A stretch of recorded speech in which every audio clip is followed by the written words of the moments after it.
Pemerintahan Presiden Jokowi Ma'ruf Amin terus mengembangkan kendaraan bermotor listrik berbasis baterai di tanah air dan telah merancang peta jalan penggunaan kendaraan listrik sebagai alat transportasi nasional di tengah-tengah masyarakat. Sosialisasi ini pun terus digalakan kepada semua lapisan masyarakat, instansi terkait, dan kepada pelaku industri otomotif.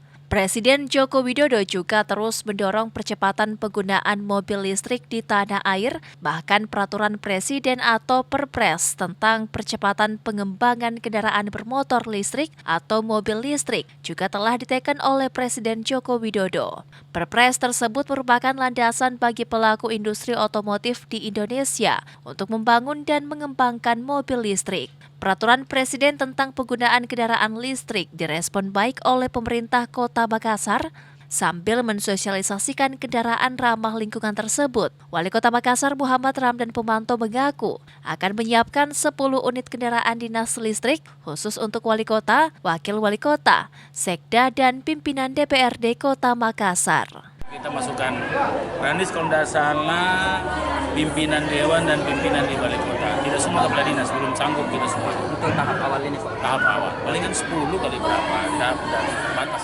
Kebijakan Presiden Joko Widodo didasarkan potensi besar yang dimiliki oleh Indonesia, di mana 60% komponen mobil listrik kuncinya ada di baterai. Indonesia memiliki cadangan untuk membuat komponen utama mobil listrik, yaitu baterai tersedia melimpah di Indonesia. Oleh sebab itu, Presiden berharap strategi bisnis tentang pengembangan mobil listrik di negara ini harus segera dimulai dan dapat dirancang dengan baik, yang murah dan kompetitif dengan negara lain. Ira, Fajar TV dan Fajar Radio melaporkan.